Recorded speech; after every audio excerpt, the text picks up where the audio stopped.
you're happily married in a trans relationship, and you would think that happily with an asterisk. well, yeah, like it seems like you guys would be invited to all of the progressive kind of events. No, it is kind of funny, but it's like when you live your life and you're in it, Yeah. and you're not. We don't virtue signal. We're not.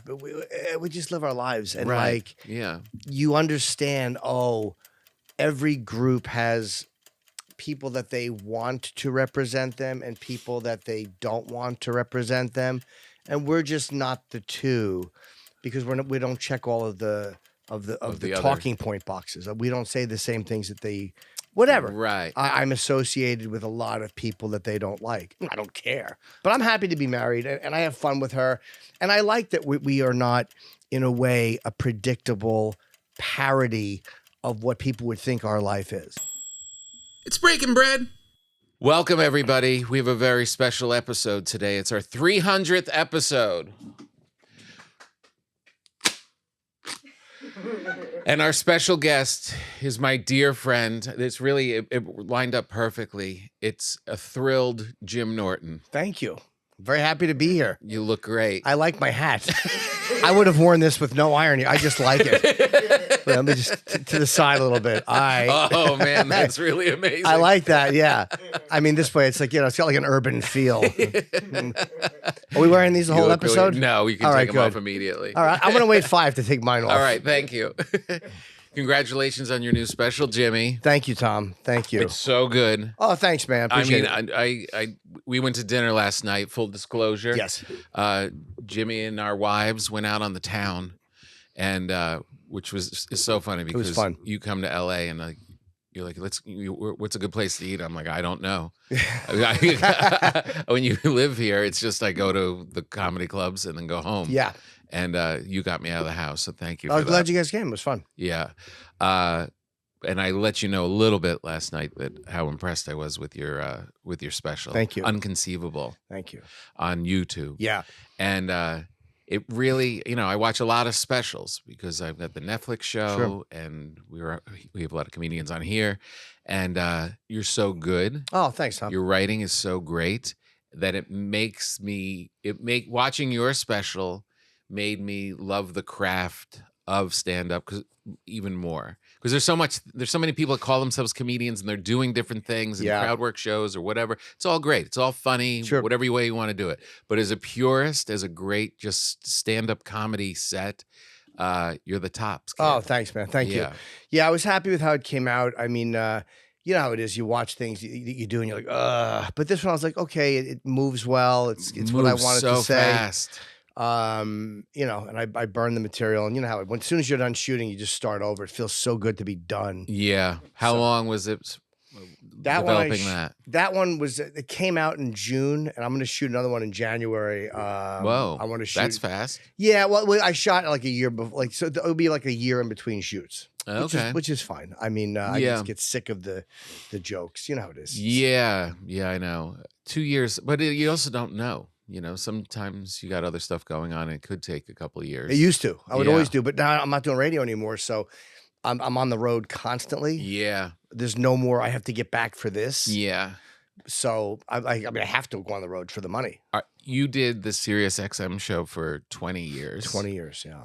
Oh man. Yeah, long run. More than that. Long run. If you count regular radio, and when I was with Opie and Anthony in 2000 through like August of 2002, so it's about 22 years. Man. It's it was such a great run. Yeah. It was like the show for such a long time. Yeah. And then you were really the thing that kept it going as long as it did. Everything kind of has a life cycle. Sure. That's a long life cycle. How vulnerable do you feel now that you don't walk into that building every day? It's weird. Like, I was okay with it being done. It was one of those things where the money was good, but companies want to cut money, and I was like, look, I want to do. I was willing to negotiate, but all companies kind of do it. They waited until it was the holiday, and I was like, my contract was done, and I was off the air anyway. And they're like, yeah, we're not going to renew. It was their decision, but I was fine with it. I was okay. Because they wouldn't meet what you were asking. Probably not. And I think they just wanted to continue with Sam and those guys, and I didn't care. Right. I was like, I never trusted any job. Yeah. So I paid, and my mother was very good. She's like, pay into your principal. So like, I have no real financial worries because I paid into my place. Yeah. So I'm like, on the road. It's more fun anyway. So I'm happy. Yeah, good for you. Yeah, I'm not bitter about it. Yeah. They bought me 2 apartments. Right. I had a great run there. I got to interview Ozzy. I mean, what a fun life. Oh, incredible. Yeah. When did you know that, because it was on 102.7? 102.7 in the afternoon. On FM in the afternoon. And when did you join, and when did it become bumper stickers on everybody in the New York metro area? It was the force. I mean, it was huge. It was a big show. Opie and Anthony existed before me, so they were on in the afternoons in New York. Okay. And some people, I love people who hated me on the show. They'll go, "Hey man, I'm from Philly, and I used to listen. And then you came on, and I hated you." And I'm like, "No, you didn't, stupid," because I was on before they were syndicated. Oh, really? So yeah. 102.7. I remember when we got syndicated. I think Philly was our first city, but it was a great run. I mean, it was the afternoon drive. It was really fun, and then we got fired. The impact, and then they got fired. Yeah, and then Tough Crowd came along. So I'm like a tick. I jumped. I have them, and I am one. I jumped from O&A's back onto Colin's back for Tough Crowd, and then Tough Crowd got canceled, and they came back on satellite, and I leaped back. It worked out like within a couple of months of each other. It worked out great. I got so lucky. Yeah, I didn't realize that. I thought it was a seamless run from 102.7. I knew they got fired, but I thought they kind of re-upped on really quickly. 26 months off the air. Whoa. They whatever was CBS paid them out, but made them sit. So it was pay or play. And I got paid for like 6 months. But I was glad that happened in hindsight, because it made me a much better comic, because then Tough Crowd came around. And you had to write topical stuff all the time. Right. Because you're on the panel with Geraldo and Patrice and Nick. Yeah. And Colin. It's like you had to have material. Every day. So it forced me to write a lot. Right. So by the time they came back on, I was a much stronger comic. Right. Remind me, I think I know the story, but why did they get fired? It was I had already gotten arrested for the show, me and Louis Black.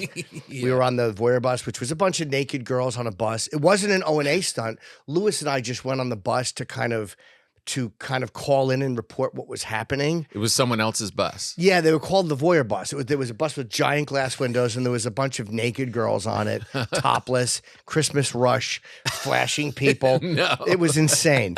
It really was crazy. And then they had roped off a lot of areas because Clinton was coming through on a parade route the next day or something. So we got too close to that. And they blocked the road. There was like 20 police cars. Whoa. And we spent the night in jail. You did? Me and Louis, yeah. You and Louis? I had to shit so bad. That was the worst part of it, was 27 hours without shitting. Were you like with everybody, like in those scenes when it's just a whole bunch of people in a holding cell? They put all of us. There was a bunch of us that got arrested. It was me, Louis.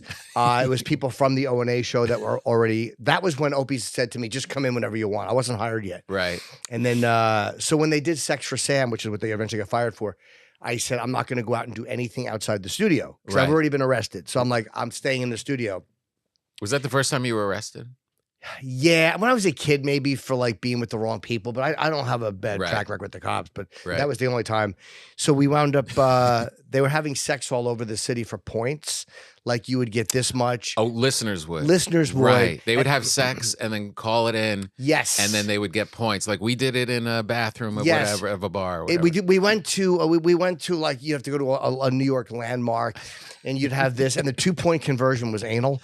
So if you had anal, but you had to have a spotter from the show to prove that you weren't lying. Oh no. So unfortunately, one of the places they put was St. Pat's Cathedral. Oh. And someone did it in St. Pat's Cathedral. And the 2-point conversion. And the police were called. There was an arrest. Oh no. The couple got arrested. The spotter got arrested. So it was you're in the studio though. I was in studio. Yeah. Never forget that. And the next day we were supposed to have Brian Regan on.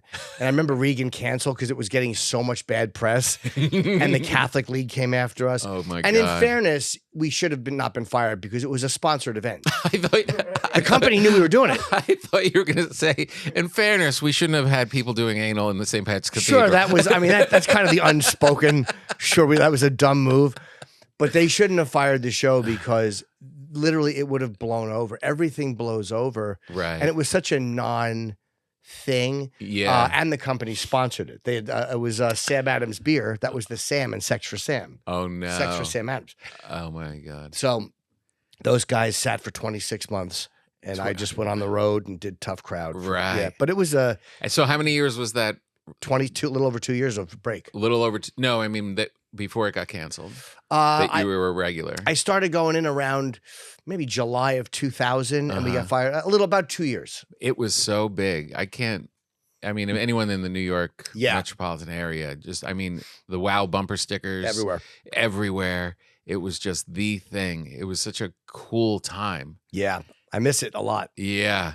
I'll never have more fun than that in my career. Like, Yeah. O&A, when Anthony got fired in 2014, we went from October of 2004 until July of 2014. So the fact that that fucking train wreck made it a decade is a miracle. It's a miracle we made it 10 years. Yeah. But it's unfortunate that it had to end. A miracle because of the personalities. The personalities, the fact that it was a volatile show. Right. It was just insane. I mean, it was 5 hours a day at one point, 5 days a week. 5 hours. At one point. Then it was 4 hours. We Even went back 4 and is forth. insane. Yeah. That's such a long show to do every single day. A lot every day, craziness, brutal jokes, mean jokes. I mean, it would never survive today if it started. Never. There's no way. I remember because I started getting invited over to go do it after it had been rolling for a while. And I was intimidated because it was like, I don't know if I can provide anything to this show. Right. Because it's so not what I'm talking about or what I am. But you guys took me in such a great way. And it was just like, I remember you telling me, just be you. Yeah. And it was great. And it was just super fun and a great place to be. But I remember getting a lot of comments.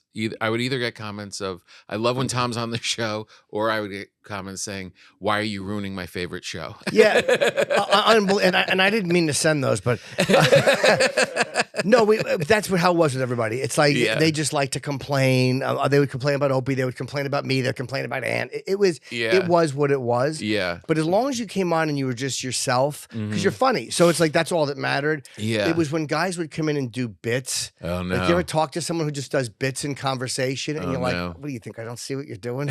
I do this. It's my job, stupid. So those guys would have a harder time because they wouldn't last. No, or if somebody's whole act was a persona. Like, the only guy that could do bits was Regan because they would be requested. Right. Because Brian would just come in and hang out, but then one of the listeners would call up and go, "You going to get donut shopping?" And then he would just do it as a goof. But it was because it was requested and he was so loved. Yeah. But guys that were like if you were if a guy was fake and had like this like wacky thing that he did that an audience won't call him out for, in conversation it's obvious, so it would become uncomfortable quickly. Right. Yeah. If they're being like, they're not their true self. Yeah. Like, if you're like doing a character. Yes. Yeah. Don't do shtick to me. Just be you. It's an interesting thing in comedy. People that do have those character, they hardly even exist now. You know, it's hard to go for a long time being something you're not. Yes, and now it's so much of like, hey, what's your real life like on Instagram or whatever? Yeah. So if you're on stage, you're talking like that. You're talking like man on stage, and then you're just regular going, hey, where's my wife? I hate her. Yeah. People are like, who are you, man? Yeah, exactly. Who am I supposed to like here? That's the hard part is like maintaining it, right? Because everybody is seeing everything. Yeah. So you kind of have to be a bit more yourself. No, you have to be a lot more honest. I think so. When you came on and you and Anthony had all of a sudden a very special rhythm. Yeah. Like that thing, did Opie resent that at all? I think so. I think that he got because what happens is people would always he listened at times too much to what the negative fan comments. And it was like, you can't let them affect what you know you're doing that's right. Right. Like, and we all fall for it. I mean, we all get, as a comic, Sure. you're a little more immune to it because you're used to people being, Yeah. like we see that every night. Yeah. No matter how well I'm doing, there's always that one. Exactly. So I'm used to knowing that guy's wrong. Yeah. I'm doing well because these people are, Right. even though my but instinct, that person just doesn't like me. my instinct is to look at the guy who doesn't like me. Right. Because that's, I so mean, that's what Carlin would say, that if you get 30% of the audience, you're doing great. yeah.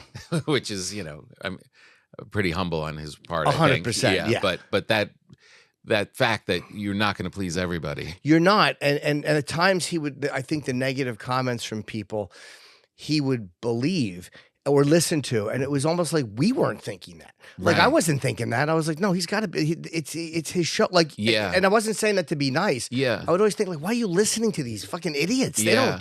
They don't know what the chemistry of this room is. They don't understand Yeah. that me and Anthony function very well, but like you need dynamic energy between, like, you yeah. ever see And JFK? he was great at setting things up, and he had his Yes. had his role. But I could definitely see you and Anthony, when you guys comedically would get on a subject and start to go, there was such a natural, quick, you're both so quick. Oh, thank you. There was such a thing. I could imagine if I'm Opie, there's a little bit of like, this is great for the show, but why aren't I like doing that? Yeah, but that's only if you're looking at it from that point. Like, if he's, Right, if if he's you looking at it allow- from that point of view, like, you know what I mean? Like, instead of just going like, Totally. this is like, there's a line in JFK where Pesci goes, "It's the triangulation of crossfire." The three worked. Right. I mean, that can be funny on our, of course. Yeah. But there was a dynamic between three people. Yes. That was very important. That I And never Opie would balance it out. 100%. He knew what he was doing. He was very good at setting you up and giving you stuff and like knowing, sensing Yes. where he should steer it. organizing a show. Yeah. Seeing when people were good at something. He had a better eye for that than Anthony and I did. Yeah. He found not just Ant and myself, he found a lot of people. Yeah. There was a lot of people he would spot that I never would have seen anything in that he saw. He goes, "No, that guy, bring that guy back in." Yeah. And it would turn out that the guy had, like, for characters, for the parts of the show. Yeah. Yeah. He was so- like a producer mind, like in a way. As well, yeah. Yeah. So like I never discounted what he did on the show. Yeah. Even internally, even when Yeah. I was mad at him, or even when I didn't like him, I Right. never thought he sucks. He shouldn't. Never, because I Right. always knew it's like, regardless of how personalities are clashing, I'm in the room and I know what this room is. Right. Like, right. I understand that Yeah. this is Making something. it is their show. And I know after a while I became a kind of a important part of it. Uh-huh. But I always knew that I stepped into something that worked before I got there. Right. I was never deluded Right. about. Yeah. I never thought like, I'm the show. Like, that's why I stayed through so many contract disputes and so many fucking ugly moments, because I realized that any of us are replaceable. Mm-hmm. It's when you like, is Stern replaceable on Stern's show? No. All right, I Right. stand corrected. Yeah, but the other people are. Yeah. Right. And Anthony, Robin probably not, but Anthony wasn't replaceable. Like, Yeah. Opie wouldn't have been replaceable. Like, if he would have left, the show name would have had to change. The Right. dynamic of the show would have had to change. Yeah. Like yeah. when Ant left, it got fired, didn't leave. Right. The dynamic just changed. Yeah. And I'll never do anything funnier in my career. Like, my Right. stand-up I love. I'll always be hopefully a working stand-up, but that thing was, yeah. Yeah. and I look, I love podcasts. Thank you. I love what guys are doing. Yeah. It's fun. I enjoy doing it. But it's like I realize how many hours a week we talk. It was a long, a How lot you- of moments. Anybody would hate each other at the end of that. It's hard You not know what to. I mean? It's hard so- not to. I mean, it shows how, because it was so comedy centric, that's like you could get through a lot of it. Yeah. But that really, for a while there, became like the place for comedians to hang out. The roster of comics that would just come and just want to like walk in that building. Patrice and Yeah. I mean, it was just insane. Bill came up through that show. I mean, again, Right. these are all guys that would have been famous anyway. O&A helped a lot of comedians, though. Yeah. Yeah, and I look at, like, I was good for comics because I loved comics. So I always wanted comedians in because I Yeah. relate to comics. So I tried to always get guys on, Yeah. and most of them did great. I mean, most of them were very, Yeah. very funny. Yeah, it and they was come like back a bunch and Colin was great on the, you know what I mean? Like all the Yeah. Geraldo would come in and talk about his drug meltdowns, and it was Right, really yeah. insightful. Because yeah. when guys are doing a quick hit, it's different than when they're doing an hour of Hanging out, right? Yeah. Exactly. and it wasn't interview style, it was more hang and conversation. Yeah. So slow news days, people spill a lot of information. Right. That's when what do you think Monster Rain came up? There was nothing going on in the news. I'm like, I blew my friends when I was a kid. And anything to keep you going. Right. To fill up all these hours. There's hours to talk. I know. And we have no commercials unless we want to do them. Right. Like we would take breaks to talk and then God. eventually got reads. But I mean, sometimes we would go on. And a lot of times we would do like 90 minutes before we took our first commercial on satellite. Right. We would just God. talk for an hour and a half if we wanted to. It was at least an hour Yeah. before the first break. Yeah. Oh man. Like being spit out, it's got to feel pretty good. It was, yeah. So then you go over to Tough Crowd, which has a lot of the same personalities, Geraldo and Patrice. Yes. And I come through once in a while, and DePaulo and all of that. But now it's a little tighter. Like you're writing jokes. It's the same people, but you got to kind of show up. Here's the subject. Get your jokes in, and get out. Yeah, it's like it's a structure. It's a much tighter structure. Yeah. But again, it was still very loose and still very free compared to what other guys were doing on TV. Right. Oh my God. The things we got to say on Tough Crowd. Yeah. I look back on now, I'm like, I can't believe a network let us. Yeah. That's Do you why- think that's ultimately why it went away? It went away because we were doing well. I mean, people liked the show. Yeah. It was even replaying the next day. We didn't come, look, our business has a point of view that they like and that they prefer. And our show did not come from that point of view. And I should say Colin's show. And I know because of the notes we got. We would get notes. Like Colin was told at one point, hey, look, man, Chappelle covers race and John kind of covers politics on The Daily Show. You guys should just do pop culture. Ooh. And Colin's like, if I fucking come to those guys and say we're just doing pop culture, they'd kill me. I can't do that. We're going to talk about reality shows. Yeah, it wouldn't my have God. worked. And I No. remember like we would do stuff. And if you wrote something about Muhammad or Islam, they would be like they would, hey, you might be careful. But if you wrote something about Christ, they were okay with it. So even then you could kind of Right. see there was a bend to it was according to the ideology of someone, what was going to be allowed and what wasn't. Sure. So I think that Yeah. did hurt the show. How many years was Tough Crowd 2 on? seasons. Just 2? Only 2. No. Only 2 seasons, yeah. God, it was so impactful for 2 years. It's amazing to Isn't me that amazing? how many comedians watch that show. Oh God, yeah. I would have dressed better if I had realized it. I always wore like Sabbath shirts. My Right. last fucking time, the last Tough Crowd we did, Yeah. which was very sad because it was like one of the few times he had 5 people. It was, of course, Colin, and it was Greg and Nick, myself, Patrice, and I forget, God. the boss might have been the other. I don't remember who the last guy. Oh, Keith Robinson, who Right. was there from day one. Right. So it was the 5 of us. And then as Colin's doing this monologue, we all slowly walk out of the room and just leave him stand there babbling by himself. And that was how it ended. Wow, that's great. Yeah, we knew it was coming to an end. We knew they weren't Yeah. renewing.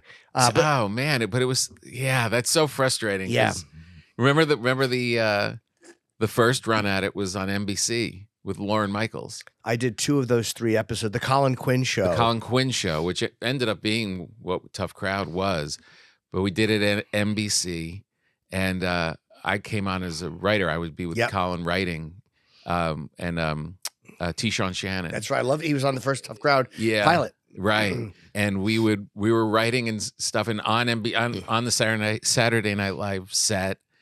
Do you remember going into the meeting in Lauren Michaels' office? 100%. It was where we were doing, because we were in the town hall. The thing that like there was sketches, and then there was town hall, which was you were going out live on a Monday night. It was live TV. Yeah, And it was like you were sitting on the steps like a town. like hanging around on the stoop. Yes, with and these it was comedians. Joey Vega, myself, Patrice, Keith. I remember Rosie was on, but she was on like the 3rd episode. She yelled at me. Did she really? Yeah. Wow, she yelled at Colin too.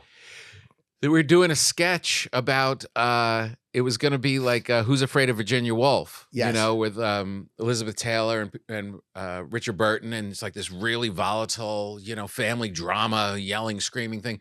And Colin's idea was to do it, but as elves.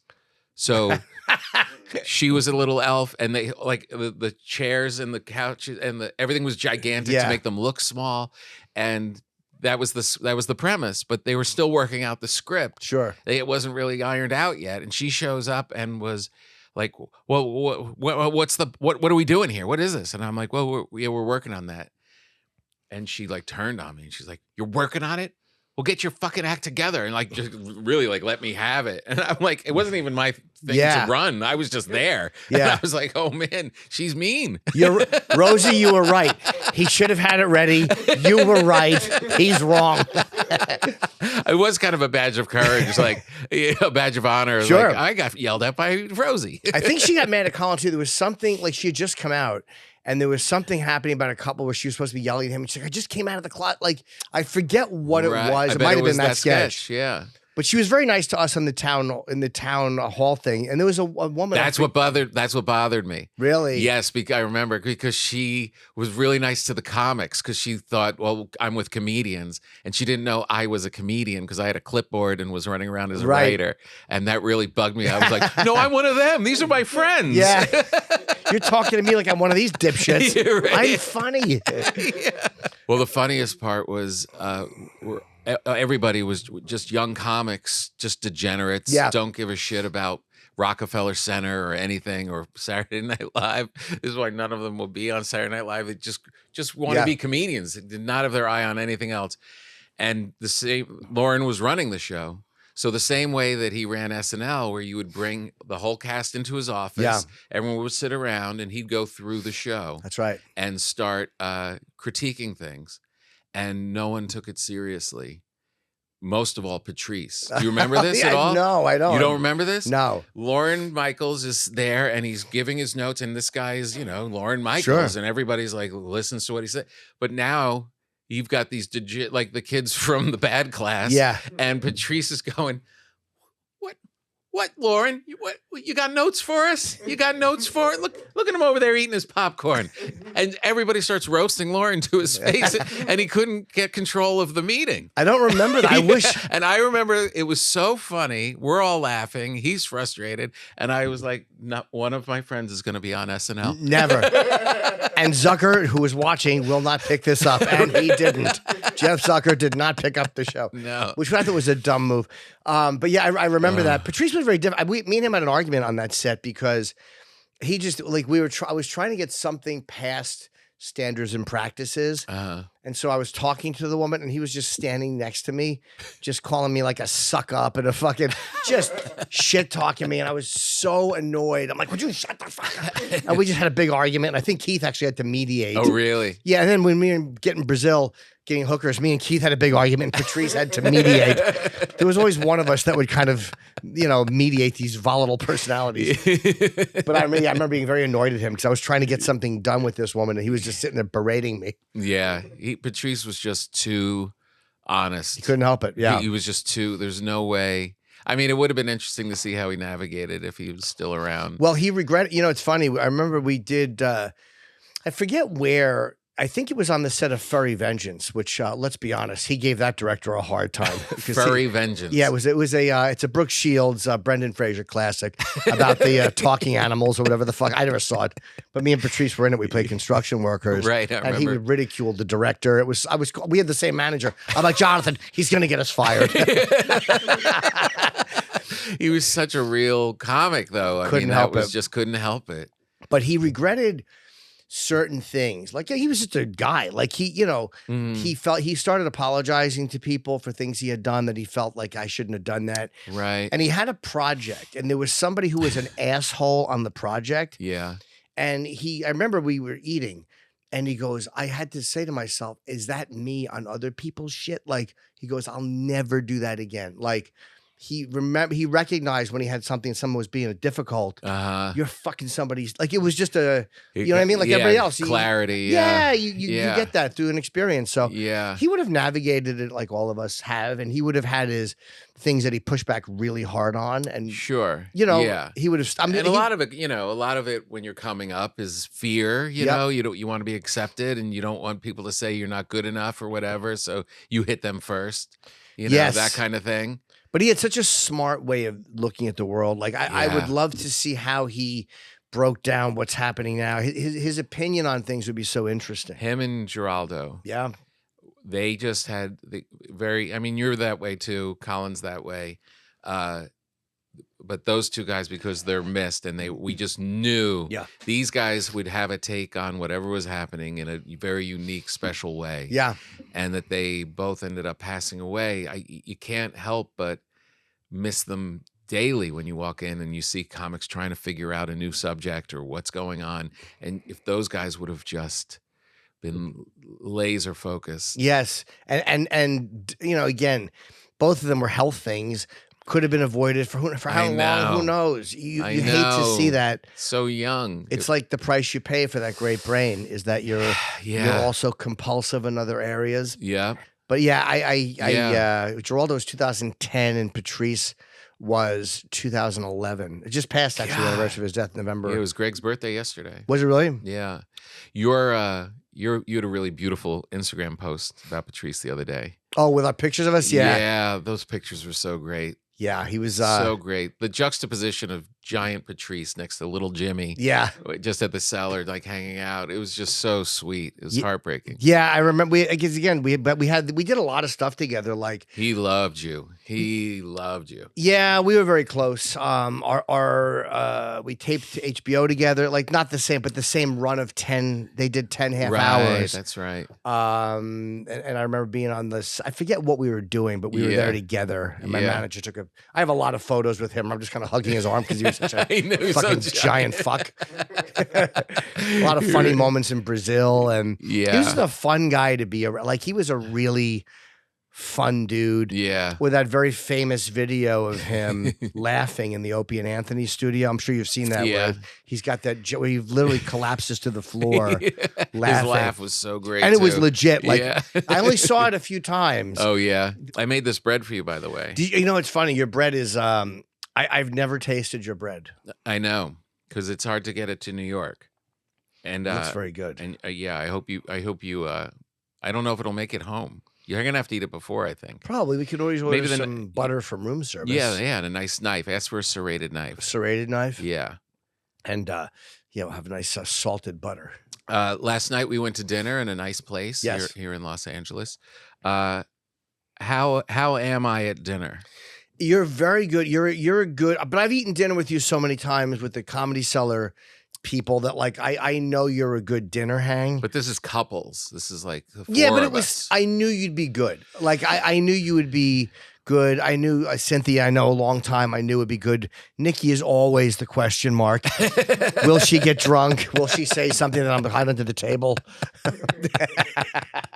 It was funny watching I'm going to give away one of your jokes, but in your act, you talk about what a horrible storyteller she is. Yes. And she just brings up subjects that nobody is interested in, and they go nowhere. And she had one of those last night. And she caught it. She goes, that story is not good. It just, I think I've gotten so in her head. Yeah. But she'll tell stories like it's the craziest. I was on the elevator and the lady had a dog. And it's like, that's the story?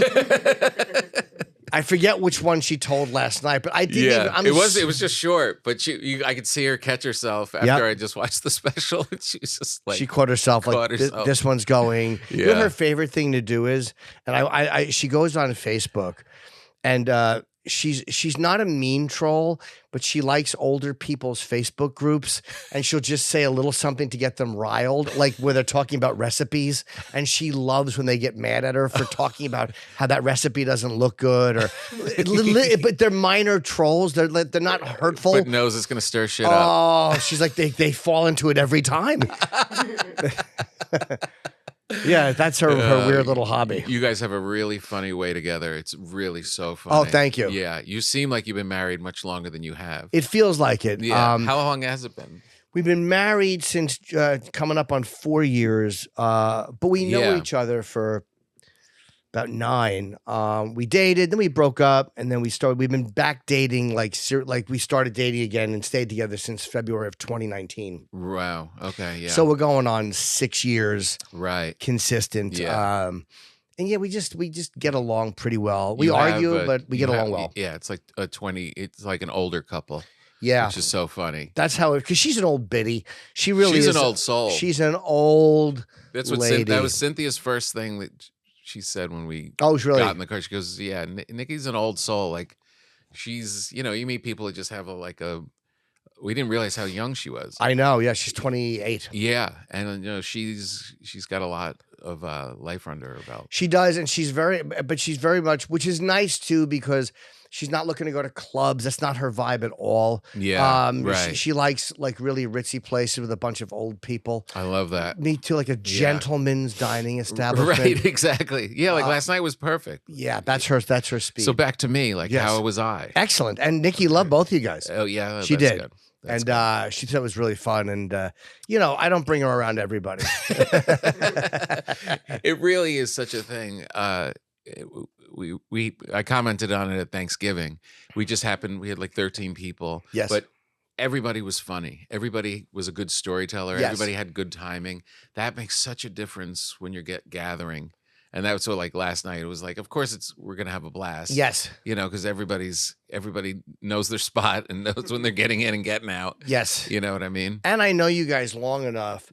When you know people a long time, it's just inherently comfortable. Like there's no it's nice when you know people and you're not auditioning as a couple. You're not working. You're not working. You know each other. Exactly. It's like I could talk to you. I could have went with just you guys and I know you both for a long time. Right. It's very comfortable, and that's important. That's good. It's the whole auditioning for another couple is the worst. Yeah, but you could show up and just have an off night, and I'm glad. 100%. And believe me, she was lectured. If you have an off night, you will not be invited again.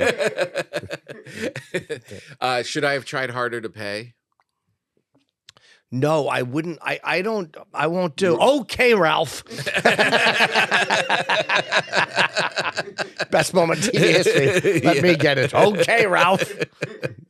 No, because you were very quick. I wanted to pay, but not out of obligation or whatever. It was because we asked you guys to go out. And yeah, I wanted to. I thought you wanted to just get out of there at that point. I mean, that's also part of it. Right. I mean, I actually texted the fucking valet. I'm like, make sure the car's ready. But no, I like to pay. It's fine. It's this. I've spent my money on so many worse things. Yeah. This is like, it feels healthy. Yeah. To take friends out to dinner. Yeah, completely. So yeah, no, I was happy to. Yeah, I'm always paying. It was nice to have someone else pay. Yep. Yeah. This episode is brought to you by IQ Bar, our exclusive snack, hydration, and coffee sponsor. IQ Bar protein bars, IQ Mix hydration mixes, and IQ Joe mushroom coffees are the delicious, low-sugar, brain and body fuel that you need to win your day. The new year means a clean slate, time to transform frustration into fuel and power your day with IQ Bar. I love IQ Bar. I keep them in my bag. I have a sauna here. And every time I go in and I sweat, or if I go work out, I come up, I go into the pantry. They're like these little sleeves, and I open it up, put it in some water, ice. They taste amazing. There's a whole bunch of different flavors, and they completely hydrate you. When I'm on the road, I keep them in my bag. And if I'm at the airport and you're just looking at a giant wall of snacks that you know you shouldn't be eating, boom, IQ Bar, happy time. The Ultimate Sampler Pack is a great way to try all of the IQ Bar products and the flavors. You get 9 IQ Bars, 8 IQ Mix Sticks, and 4 IQ Joe Sticks. All IQ Bar products are clean, label certified, and entirely free from gluten, dairy, soy, GMOs, and artificial ingredients. Start carrying IQ Bars, plant protein bars in your bag. They're the smarter snack choice with plenty of plant protein. I always make a New Year's resolution, but I never really stick to it. This year will be different because I'm actually been pretty good. I've been dialing in my health, and I have not completely cleared out all of the stuff, all of the chocolatey snacks that are in my house, but when they go, I'm not bringing the evil stuff back in. Right now, IQ Bar is offering our special podcast listeners 20% off all IQ Bar products, including the Ultimate Sampler Pack plus free shipping. To get your 20% off, text PAPA, P-A-P-A, to 64,000. You text PAPA, P-A-P-A, to 64,000. That's PAPA to 64,000. Message and data rates may apply. See terms for details. I love the product. You will too. They're a good partner for the new year.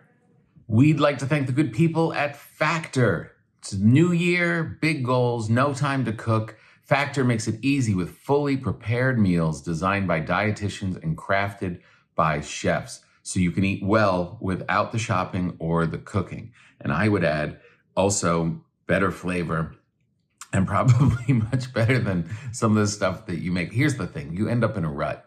You end up in a rut of like making the same thing, especially when you try and dial it in after the new year and you're like, I'm gonna eat healthy, and you pick like 2 healthy things and you just make them and then you get sick of it and then you lose your goals. The good thing about Factor is they send you these prepared meals. They're really, really well done. The flavors are great, and you can customize them to whatever diet goals that you have, and then you're done. You don't have to think about it. You just open the fridge and they're there. Quality, functional ingredients, including lean proteins, colorful veggies, whole food ingredients, and healthy fats. No refined sugars, no artificial sweeteners, no refined seed oils. Meals that fit your goals and schedule. Healthier eating, calorie management, more protein. It's really great. The variety, 100 rotating weekly meals. 100. Options include high protein, calorie smart Mediterranean diet, GLP-1 support, and ready-to-eat salads. Plus, the new Muscle Pro collection supports strength and recovery. I should get stronger. Always fresh, never frozen, ready in about 2 minutes, and there's no prep and there is no stress. I use it. It's nice to have in the fridge. I'm telling you, even if it's not every meal, you're gonna have meals where you're gonna lapse, or you just need a quick one in between, like during lunch, or if you come home and you end up just being by yourself and you don't wanna cook, and you don't want to order out, just try it. Head to factormeals.com/TYSO50OFF and use the code TYSO50OFF to get 50% off your first Factor box plus free breakfast for 1 year. The offer is only valid for new Factor customers with the code and qualifying auto-renewing subscription purchase. Make healthier eating easy with Factor. I'm going to give it to you one more time to make it clear. It's TYSO50 off. TYSO50OFF. And use the code TYSO50 off to get 50% off your first Factor box plus free breakfast for 1 year. We'd like to thank the good people at Monarch. Monarch is the all-in-one personal finance tool designed to make your life easier. It's time for a reset. We're here at the new year. I have my big board on the wall. You erase it. You put in all your goals. Maybe have a little planner. Maybe a planner of how you're going to take control of your finances, take control of your business. And it's nice to have all these goals, but it's even nicer when you have somebody that can support you and actually make it happen. And without hiring a giant staff, Monarch is the all-in-one personal finance tool that makes your life just easier. It brings your entire financial life, budgeting, accounts and investments, net worth, and future planning together in one dashboard on your laptop or phone. Start your new year on the right foot financially and get 50% off your Monarch subscription with the code PAPA, P-A-P-A. It's a good way to take control of your finances and a good way to support this podcast.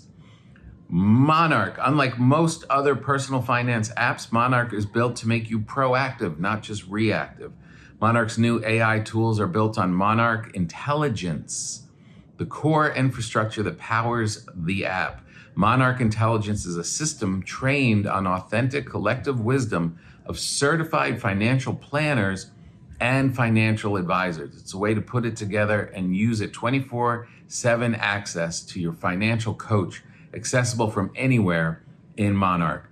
from questions about how has my shopping spend trended in the last 2 months, or how can I plan to pay off my student loan debt. The AI assistant is there with answers. This new year, achieve your financial goals for good. Monarch is the all-in-one tool that makes proactive money management simple all year long. Use the code PAPA at monarch.com for half off your first year. PAPA at monarch.com for half off your first year. That's 50% off your first year at monarch.com with the code PAPA. Look at that. You're already saving money. You're already on your way to riches. Thank you to the good people at Monarch.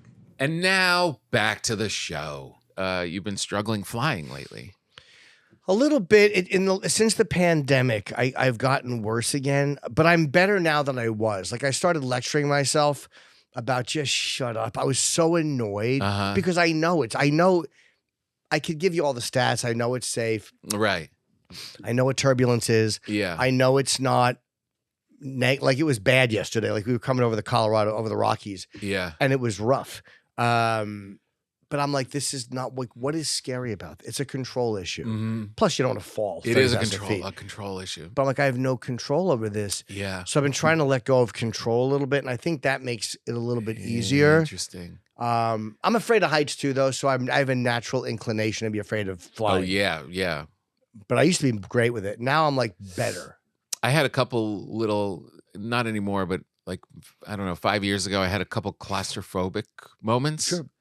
And it was that. It was I'm now stuck in the back of this tiny commuter flight and I have no control. That's right. That was the thing I thought you feel like the world's closing in, but like an elevator, you don't know if something bad happens, there literally is no way out. No. And your brain clocks that. Yes, I think the same thing, although I'm usually in the front of the plane. But yeah, I try to tell jokes like, don't you hate when you can hear the pilot? And they're like, what? But no, I don't. Part of it is a fear or a claustrophobia. But I'm like, I don't know. It's what am I? There's nothing to be afraid of. I try to change my thinking on it. Like, hey, dummy, you get to fly and do gigs. Yeah. Like you get to fly. People pay to do this for their vacation. Mm-hmm. You have a travel buyout so you can go to work. Right. Like it's fun what you're doing.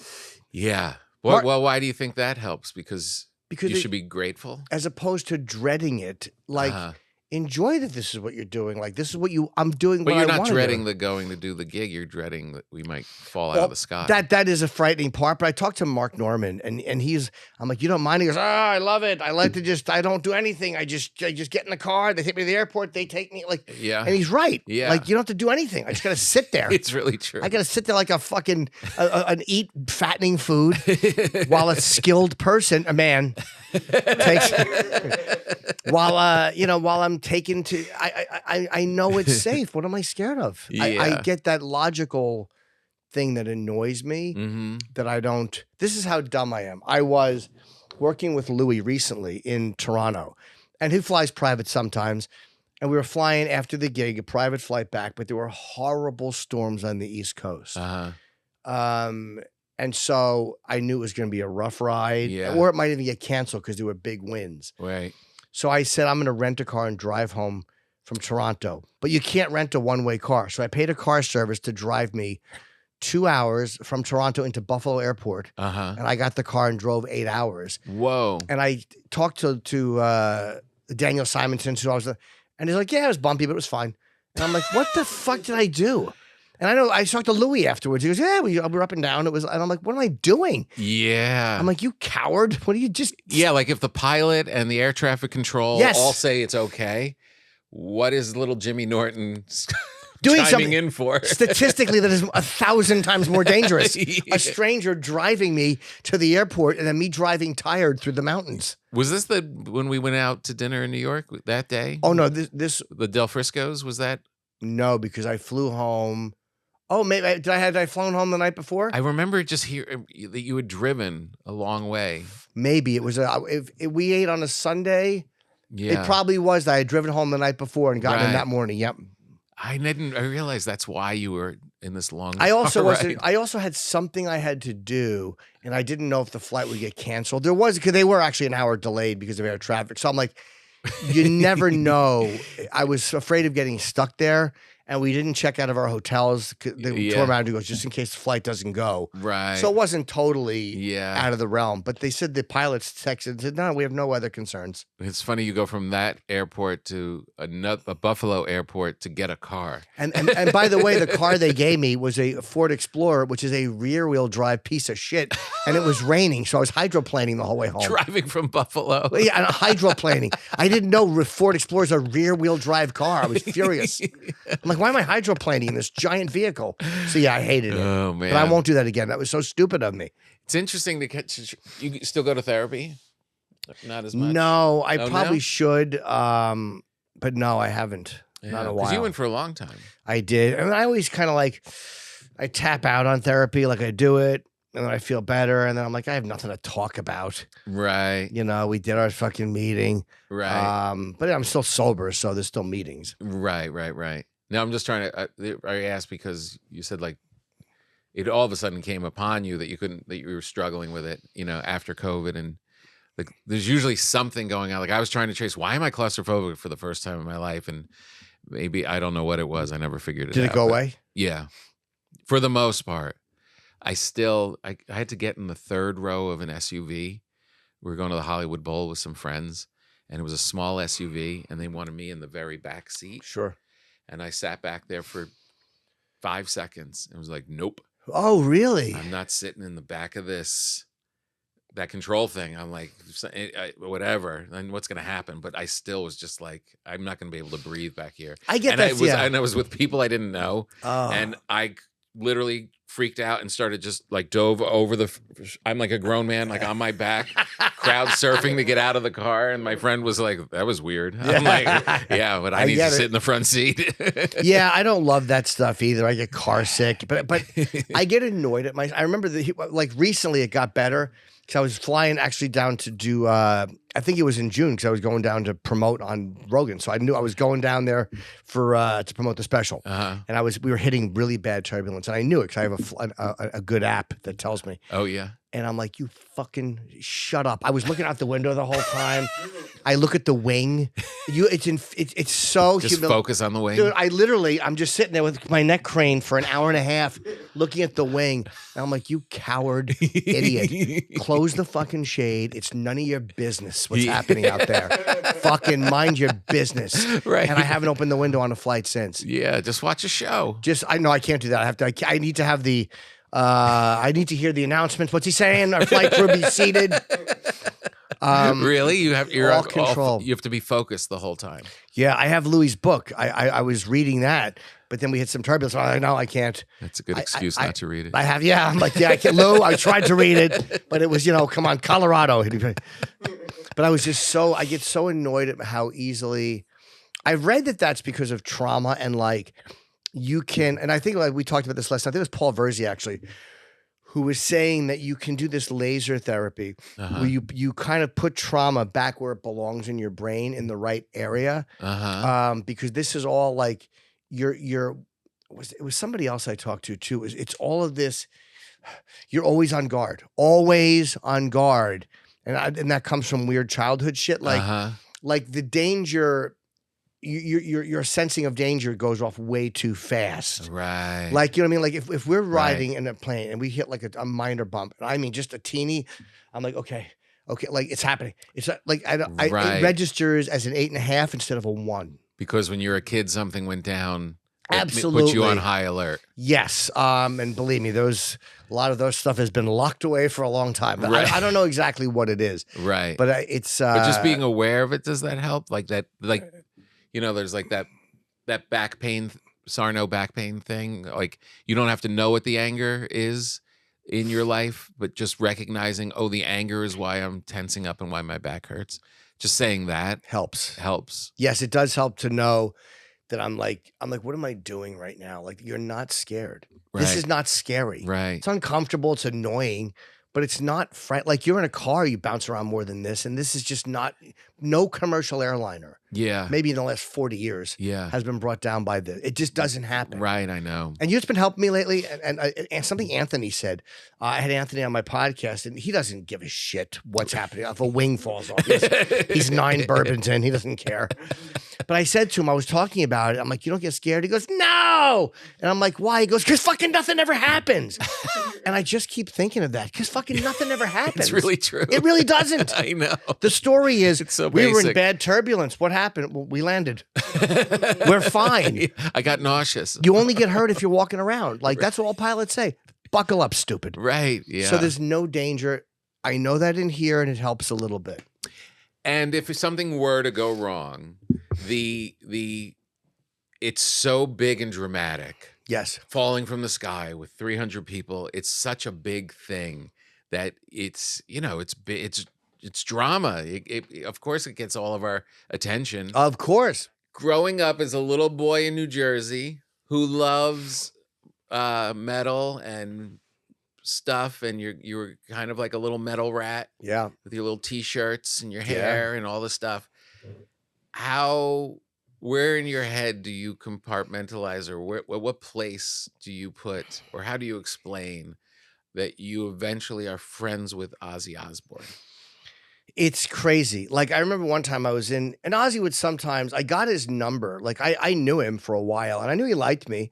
And how'd you first meet him? The first time I met him was interviewing him on Opie and Anthony. Right. And then I did a phoner with him years before. And that was the first time I was in the room with him. Like, I met him once before, but like talking to him, and I couldn't talk. I was so blown away that it was Ozzy. Yeah. And he eventually he came on a couple times, and he would kind of know me. But then one time Sharon came in, and I remember we had Jim Belushi on right before.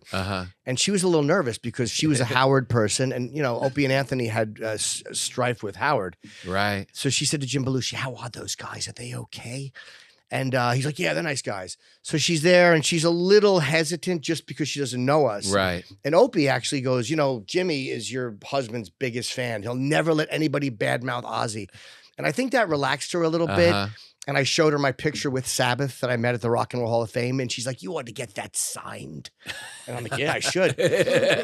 So the next time Ozzy came through, she made sure that he came on our show. And she knew I would always take care of him, and I would never make him look bad. I would never allow it. She knew I was very protective. So all of a sudden I started getting, like, he had to promote that album Scream in 2010, I think. And someone had to talk to him for an hour alone. And she's like, Jim Norton will do it. And then when Sabbath reunited, she had me interview them. They know that you're a real fan, and you're not going to make them look bad. Right. So that was all Sharon's doing. And then when does he start? Does he start to? Yeah, when I lost weight, that was the true. I told a true story in one of my specials about when Ozzy came in. And he goes, "Wow, Jim, you look great. You lost a lot of weight." And I answered. I answered in an Irish accent. That's a true story. We're going to the gym, eating better, and I didn't know I did it until afterwards. Anthony goes, "What the fuck was that?" And Bob Kelly, who is such a lump of shit, kept playing the clip for people. Look at fucking Norton. He doesn't even know who he is. So that was when I realized, oh God, Ozzy knows who I am. Yeah, because Rob Zombie said to me one time, I asked, because Rob was friends with Ozzy. Yeah. And I told Rob how much I hated that you and him were friends. I'm like, it makes me jealous. I'm like, I just want Ozzy to remember my name. And he goes, he doesn't even remember my name. Really? Himself, yeah. About Rob. So he'll never remember your name. So when Ozzy knew my name, I was like, holy shit. Yeah. And then one time I was out in LA, I was going to dinner with my ex-girlfriend and my manager. And I texted Ozzy. I'm like, "Hey man, how you doing?" And I couldn't believe he got right back to me. He goes, "Hey, where are you?" I'm like, "I'm in LA." And he goes, "Do you want to come over and hear the new record?" Whoa. So I left them in a restaurant. I hopped in an Uber. I went directly to his house. Oh, really? Of And I'm course. just sitting there listening to new Ozzy. And I remember when he was doing something he did when him and Sabbath reunited in 2013. He had introduced me in one of my specials. We did it in his house where he was sitting on the toilet.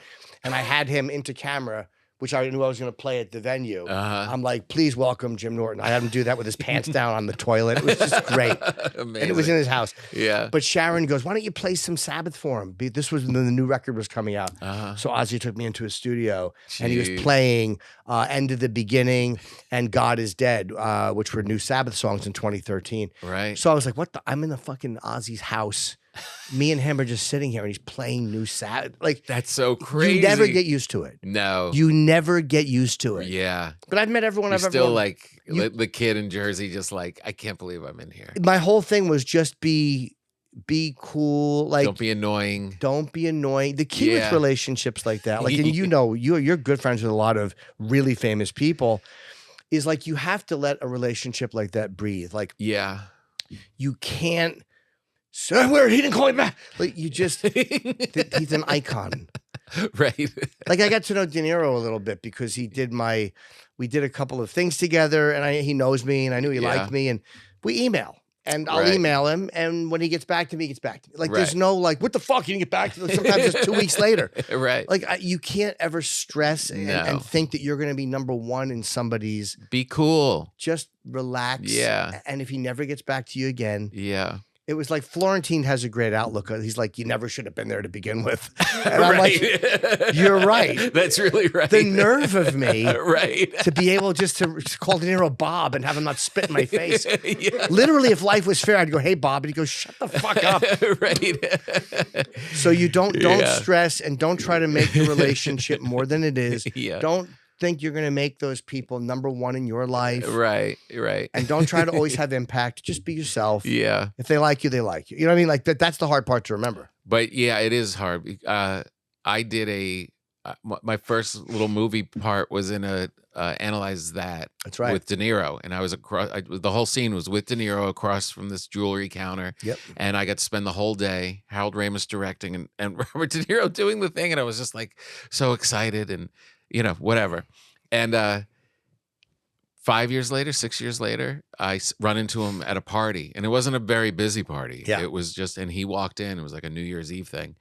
And I was so thrown by seeing him not acting, but just walking into a room that I couldn't come up with something to say to him. In my head, I was like, what do you say? What do you say? And it wasn't until he left that I was like, you were in a movie with him. Oh my God, that's so funny. I locked up to the point where I lost track that I had a point of reference that we spent a day together. He might have remembered. And just that's why he walked to the other side of the room. Yeah. Yeah, but sometimes it's like they're famous. I just got thrown, like once in a while you still get thrown by these people that you grew up with watching. You still get thrown by it. I have a bond with him in a way because he introduced me in one of my specials as well on Please Be on Mouthful of Shame, but he spanked my bare ass. So I know my manager saw him at a party. He goes, I'm Jim Norton's manager. Do you remember? He goes, yeah, how can I forget him? Fucking spanked him. I was over his leg and he spanked my bare hiney. So like there's certain moments you're like, he'll never forget me. Yeah. There's very few people if he forgets me, he's forgotten everybody. Right. Exactly. They were in Alzheimer's territory. Yeah. Cause I mean, how often do you get to spank the ass of a moderately talented nobody? But yeah, it's one of those things. But like some of those guys are so, I like that it still affects me. Of course. I got to meet Ali, which was that's probably the biggest. Ali Wong? Yes, I was like, oh my God, you were in that Netflix show, and I used to see you at the Cellar. How do you do it? But I couldn't talk. I sat 45 minutes with him in his hotel room with my manager and the guy who ran his company and his wife. It was 4 of us, and I was so speechless. Really? Yeah. Why were you in there? Because we were going to go to a charity event. This guy Craig knew Muhammad very well. And Jonathan's like, hey, we might be able to go. We couldn't make it happen. So Jonathan's like, all right. And he's leaving New York. And then the next day, he's like, hey, Craig wants to know if you want to go up to his hotel room. Right. And I'm like, even if he wants to Weinstein me, I'll go up there. But we did. We went up to his hotel room and he didn't talk much. I think he was on heavy Parkinson's meds. But he kind of whispered a little bit. He couldn't talk much. Yeah. But his wife's an amazing conversationalist. Uh-huh. But we just sat there with him and chatted, and Craig kind of kept it going. Jeez. And I couldn't words wouldn't come out. I was so fucking speaking. I did talk to him. That one's like a whole nother thing. It was insane. I mean, I got a picture, and my manager took a picture with him too. And me and Muhammad, we both got our fists up a little bit, but my manager put his fist up, and Muhammad didn't. So it looks like Jonathan's going to punch Muhammad Ali in the face. I was so happy he didn't do it. So Jonathan's like this, and Ali's like a victim, just waiting to get hit. I just saw in an Instagram reel of Ali on Red Fox's show. Yes, I saw that. Wasn't that Where they good? were roasting each other? They're roasting each other? Very funny, yeah. So good. God, he was just so quick Yes. and beautiful and centered, and oh my, just another, that was you don't see those guys. No, not at all. Ever. No, a lot of integrity. My God. You don't see guys like that. You're right. Magical. It's people now who want to be like that.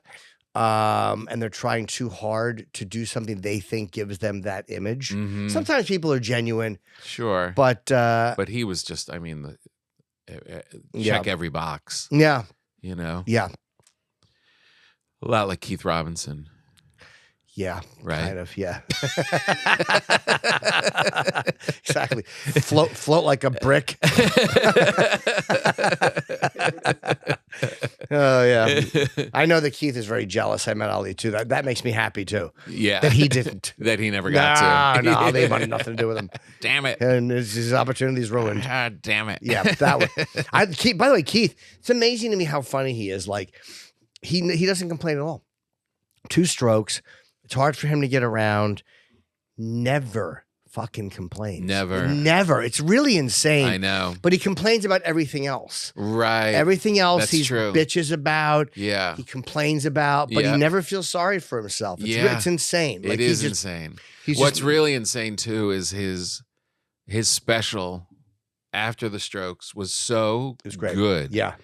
And I remember he came and helped me out in Atlantic City when my opener got COVID, and his son drove him in from Philly to work with me. Okay. And I hadn't seen him, and it was like a long, in the Borgata is like that long walk from the side to stage to the thing, and he's not getting around that great, and I was like, I wonder how this is gonna go. I mean, I know he's funny, but how's this gonna go? And took him a while to get to the mic. Yeah. And takes the audience a beat to understand how he's talking, and within that beat he is crushing, killing, and hard to follow. Yes. And it really was such a lesson in comedians that there's something in that essence of that person. There's something so funny, innately funny. Yes. That you can put up all these other barriers and it's still going to be effective. Yes. And he, by the way, the fact that his special wasn't nominated for anything makes me really annoyed.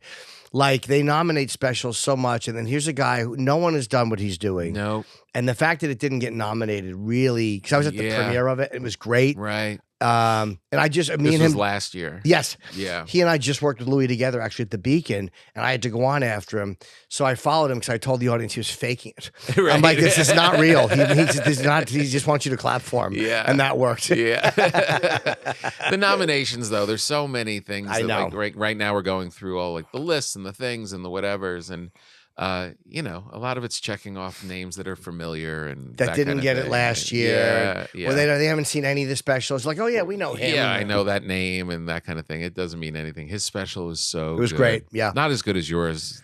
I told him that. Unconceivable. That's out now. Thank you very much on YouTube, which was nominated on YouTube. Although I did we all hate lists until we make them. Well, yeah, I was on the New York Times one last year for the best clean special, and it didn't mean anything, but I was there if anyone wants to look it up. Yeah. Absolutely. Yes, I refused to read it. I heard that you were on it, and I refused. They wrote a nice thing about my special, and LA Times did. The LA Times just did too, which was nice. Both of those. Again, we all think we don't. Everyone says critics don't know what they're talking about, but no one's ever said that when a critic says, "I like what you're doing." Yeah, it's really We're all true. full of shit. And no one's ever taken a compliment and said, "Well, you don't know comedy." Right. People like that guy knows comedy. So we're all fall prey. I try to recognize that. I hate the award shows until I get invited, and then I'll go. I've never been invited, no, but I would go. Anna Wintour, those dumb glasses. But if you invite me, I will go to your stupid party. I would love you at the Met Gala. Me too. That would be so hilarious. No, that will never happen. We're just see you roll up as God knows what. Just uncomfortable. I would dress like a woman so people would think I was mocking my wife. But yeah, we're just not we're not the couple people want. It's okay. It's weird though. It's like in a certain way, you guys check the box of the moment of like woke liberal society that Sure. you're happily married in a trans relationship, and you would think that happily with an asterisk. Yeah, like it seems like you guys would be invited to all of the progressive kind of events. No, it is kind of funny, but it's like when you live your life and you're in it, Yeah, and you're not. We don't virtue signal. We're not. We just live our lives, and right. Yeah, you understand. Oh, every group has people that they want to represent them and people that they don't want to represent them, and we're just not the two, because we don't check all of the talking point boxes. We don't say the same things that they, whatever. Right. I'm associated with a lot of people that they don't like. I don't care. I don't give a fuck at all. You know what I mean? I'm comfortable. That's why. I go on Fox. Why? Because they ask me, and I love doing it. You want me on CNN? Ask me, stupid assholes. Right. You know what I mean? Like Yeah, I go where I'm yourself. able to be funny. Like I don't. Right. I don't care about any of that stuff. But I'm happy to be married, and I have fun with her. And I like that we are not, in a way, a predictable parody of what people would think our life is. I like that we don't run around spouting fucking talking points. No, I know. And it makes me feel good about us, even though it's like, I mean, it would be nice to once in a while go to a thing, but I prefer our life the way it is now. Yeah, but yours is so honest, and so like there's nothing like when we're hanging at dinner, like it's just two people in love, and it's just so And us.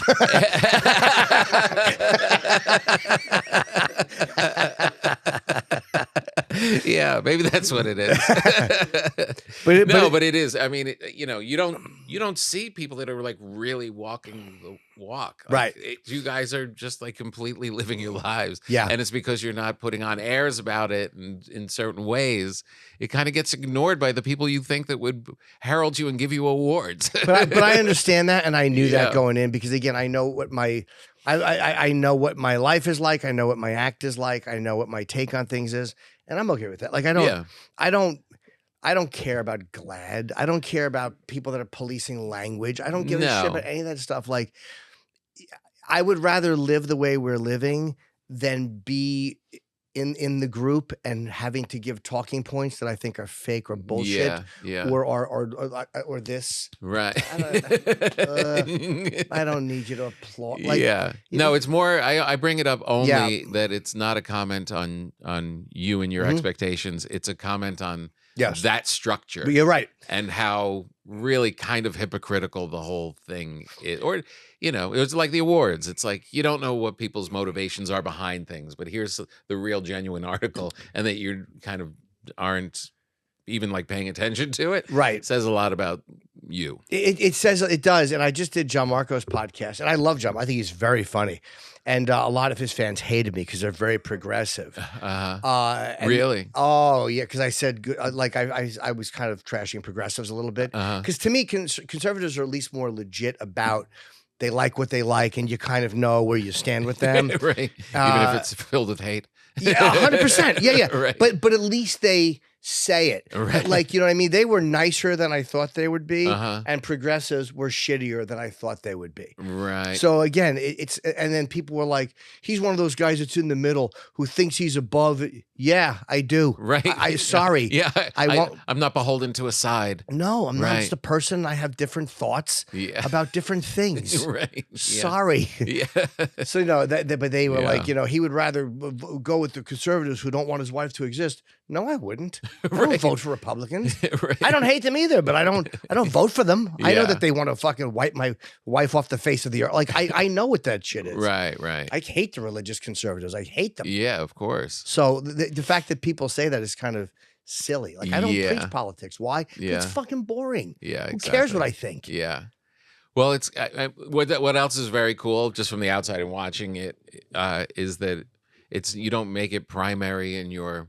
It's like I don't go around talking about my sex life with my wife, or like it's not the dominant thing. It's just we're us as people. Yes. And that's what's so refreshing about you all. You're just a couple. It's like there's nothing, there's no agenda. It's just two people. No, and I do, and I talk about on stage. I take out like I know what people have asked me about sex with her, so I talk about it and I joke about it. But I've always joked about sex with my partners, my girlfriends, my your whole life. Yeah. That's been a focal point of my life. Yeah. So why wouldn't I be any different? Sex is your big subject. 100%. Yeah, because I'm a sex addict. I'm like, Right. it's eating up a lot of my brain. Yeah, right. So yeah. the fact that my wife and I, of course, I'm going to talk about it, but there's a difference between you got to be funny, you can't, or try to be funny. Right. You don't lecture. You don't. I'm not up to teach a fucking lesson. Right. I'm not qualified to teach the audience. Yeah. You know, if this does anything, great, but it's got to be funny. Right. That's right. the mistake people make. Yeah. Stop trying to be smart.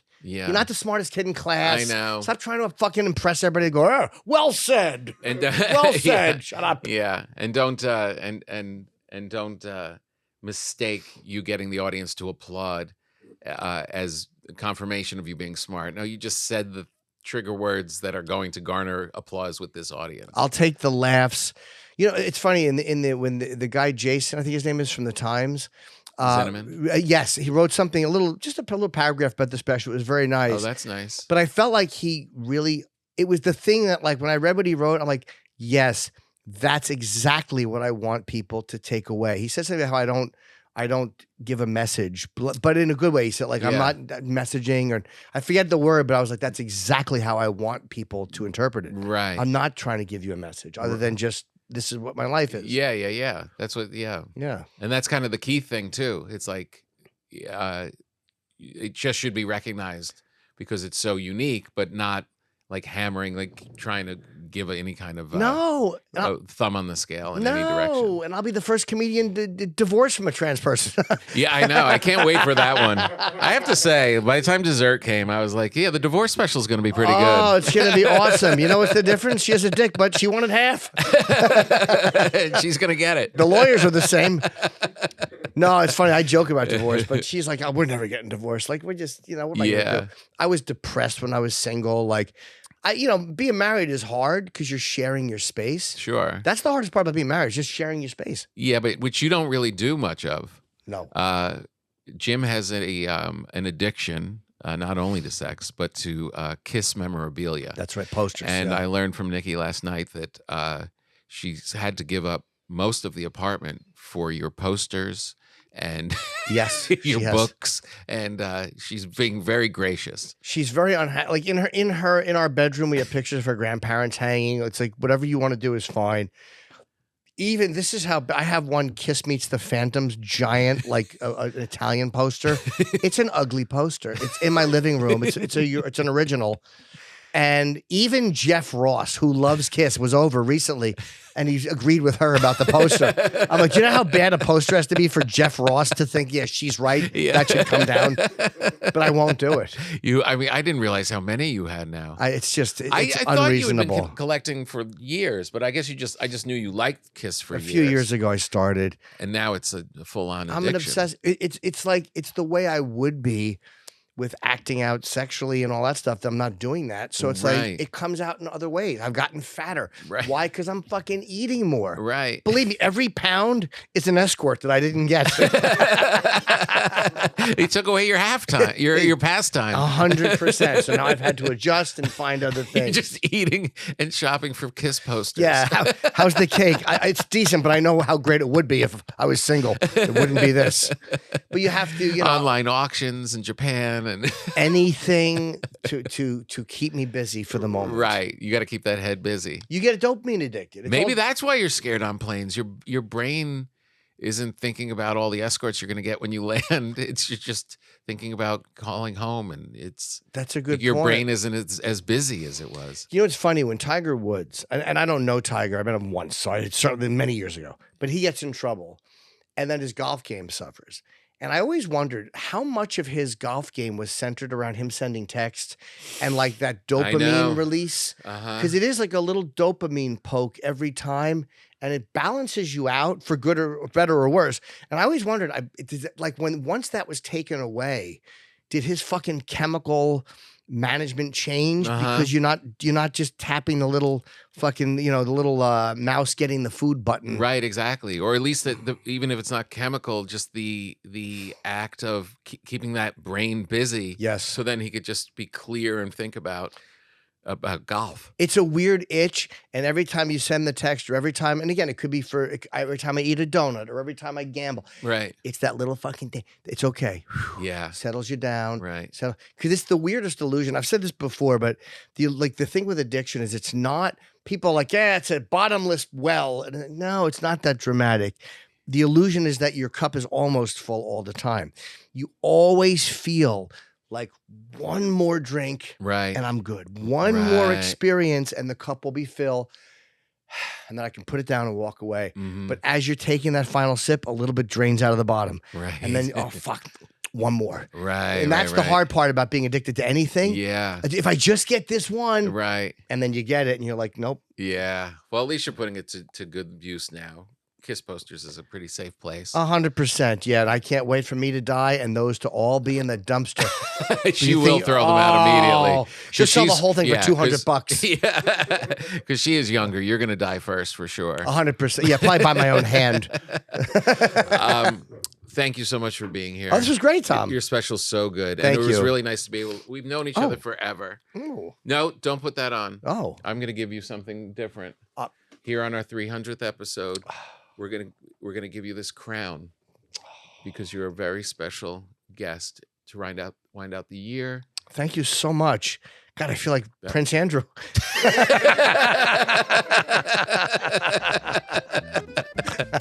You're the best. Thank you, but I love it. All right, love you. It was fun. Thank you. I love you too. We got it, kids.